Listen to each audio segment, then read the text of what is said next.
Hello madam, today we are going to present regarding gambling addiction. I would like to introduce my team members. Myself, Harita, then Anusurya, Solia, Crystal and Samprit. We are from group 1. I would like to hand over the slide to the next person. Thank you. For gambling. Gambling is a behavior in which one invested money or other valuable goods on a result that is unknown with a hope of increase one's wealth or access to a product. Most activity in Islamic finance are based on idea of riba, which means interest, and gahra, which uncertainty. So in Islamic finance facilities, it's again the law of facility client participations in gambling or other criminal activity. So Islamic finance institutions also are prohibited from funding business that profit from gambling or other illegal behavior. So in Islamic finance, gambling is not allowed for a number of reasons. Islamic finance encourage moral and socially acceptable invest that advance society has compared to a gambling. In conclusion, Islamic finance prohibited gambling because it upholds the principle of justice, fairness, and social responsibility. The performance of gambling or the facilitations of such activity for customer by Islamic finance institutions is banned. So they should instead advocate for morally and socially sound investment that advance society. The goal of Islamic finance is to foster moral business practice in order to advance an even and fair. Hi, I'm Crystal. I will share about the prohibitions of type and catalogs of gambling in the transactions. Based on Article Volume 2020, prohibited of gambling as known as MICs. MICs refer to the any transactions and activity that easy acquisitions of wealth by chance and uncertainty, and where the outcome is dependent on luck rather than skill and efforts. Based on Islamic finance transaction, note that the finance transaction involved MICs is considered haram, forbidden, and this include traditional form of the gambling such as casino games, sport betting, and lottery, as well as speculative investments such as day-by-day tradings and option tradings. This can be known that insurance where a person would like to pay less of hope of gambling a large amount in the activity or events. Gambling usually involves activity considered illegal in Islam, such as drinking alcohol and engaging in other forms of evil deeds. Therefore, Islamic finance is not allowed to invest in gambling related business. In addition, interest of gambling is usually charges on loan or debt, generally during games. However, charging or paying interest is strictly forbidden in Islamic finance.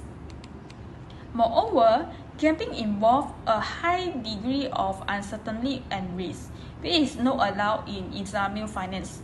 This is because it can lead to economic losses and personal and society harms. According to the Udin study case, under Prohibit Muhammad inquired and chose article that clearly prohibits gambling. For example, conventional insurance contract in the term of uncertainty of the timeline of the benefits also apply for under MICs. An alternative general example is private and public company make the transactions.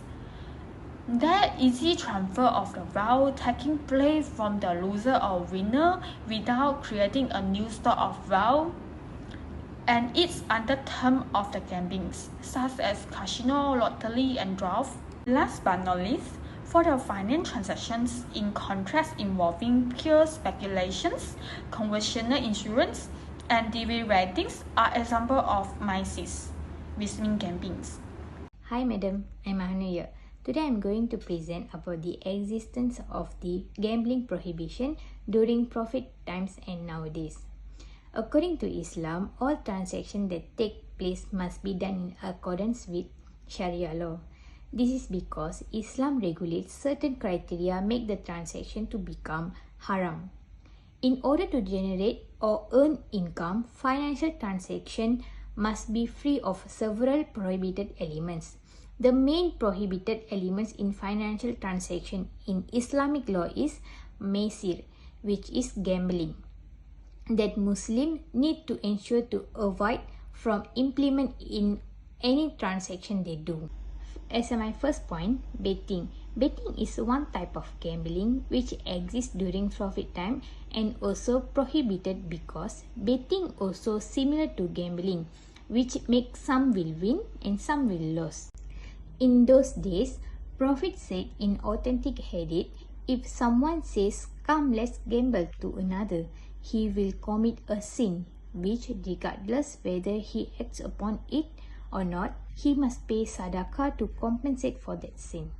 My second point is prohibition of alcohol in Islam. As a proof of the prohibition, Islamic and Muslim religious authorities typically point to a verse in the Quran, which is Muslim holy book, that calls intoxicants the work of Satan and tells believers to avoid alcohol. This habit can distract a man from obligatory duties. My third point, lucky draw or lottery is one of the activities that is very common, may involve gambling. It's look like it's common and nothing is wrong in doing this. It is actually prohibited because the way of applying this activity included prohibited elements. Lucky draw or lottery is fortune of the draw, which means the consequences of the opportunity is based on luck and it may put an individual without any control towards an outcome. Lucky draw is based on luck, therefore in this case it is very high degree of gharar. Gharar means risk. Now look into the prohibition of gambling nowadays, which government have come out with rules to prohibit gambling among people but implement rules for gaming industries. By the owners must have or get gaming license or proper license to run any gaming businesses. Punishment will be given for those offense the rules. Assalamualaikum and good morning, madam. My name is Solia Mushaira binti Mustafa. Today I would like to present my assignment. Part is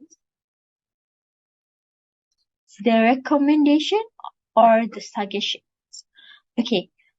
First, this is the recommend for the pricing and taxation for the gambling supply. For me, this is an effective strategy to reduce the gambling supply. However, increasing the price of participating in the legal market may increase the attractiveness of illegal market. Therefore, illegal markets need to be under control for the tax increase to be effective. For the second one is restricting gambling venue and license. The most important strategy to reducing gambling supply is the restriction of the number of gambling venues and the criteria for license. Reducing in supply should decrease in participation. The number of frequent gambler, demand for the treatment and number of the problem gambler. And that is limiting gambling venue hour of operation. The restriction of the gambling venue opening hour appears to have an impact on reducing gambling related harm. Some results are inconsistent. The consistency of opening hour across the site and the compliance with the regulation with the local context are fundamental. And that is the legal age for gambling. The prohibition of young gambling seems successful in the reducing gambling problems and require adult involvement, preventing the young from coming into the contract with the gambling by the discouraging parent from giving scratch or lottery ticket and gift to the children. Appeared to be an efficient strategy to reduce the gambling harm. Some research show the link between parental facilitation of gambling and increased gambling behavior. A positive attitude about the gambling and risky gambling among adolescents. However, the implementation of this age limit is problematic. Enforcement of the legal age can be obtained by the increasing inspection of gambling venue. Enacting penalties and sensitizing families and parents. The next one is limiting accessibility of gambling venue. It's placing gambling venue away from the people and limiting their accessibility is the controversial strategy and literal, but it is considered portionally effective. Some authors suggest that the effectiveness of this action susceptible to the contextual variants, such as demographic profile, socioeconomic characteristic, and other risky behavior ability. However, there is some evidence that show the gambling harms may be higher in location closer gambling venue, and that distance from the venue matter more than gambler preference about the kind locations. And the influence of distance is also determined by the interaction with the other factor. For example, Young and Tyler consider time and distance availability, involvement, and interaction with the customer. Okay, the next one is restricting gambling advertising. This is the more important. The actual impact of advertising on consumer behavior is complex to understand, and little is known about the effect of gambling advertising on gambling behavior. However, many studies proven that gambling advertisements have a great impact on the propensity that advertising construct to the positive attitude about the gambling and increase the engagement when it is offered. Moreover, the proliferation of commercial advertising and gambling opportunity has further increased its social accessibility. Okay, and the last one, the information of awareness campaign for disadvantage of gambling. This one is also important because the information campaign sees the rise awareness of the role of probability law and skill in gambling, avoiding gambling fallacy. However, they are not associated with the decrease in actual gambling behavior. This awareness initiative appear to have very limited positive impact if people are not explicitly asked to attend the information or have initial interest in it. So that's all from me. Thank you. Hello everyone, thank you my dear friend to share the screen with me. Today I am going to conclude regarding the gambling addiction. Addiction is the feeling which we wanting more and more of something to satisfy their own self. Gambling addiction, for example, is an issue that is big in our world. It has a huge impact on the mind and tends to influence a person's emotional and physical states. Gambling brings upon many unsolved questions such as who really wins, but it can also dramatically affect a person's life. A gambler who suffers a gambling addiction can lead themselves into severe debt or, in worst cases, an end of their own life.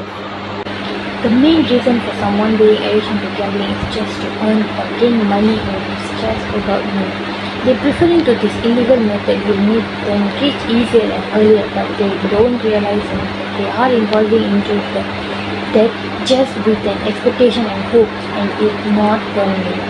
It affects a single person or a family's financial position because they are investing their self and their own money and time into gambling for other person's gain.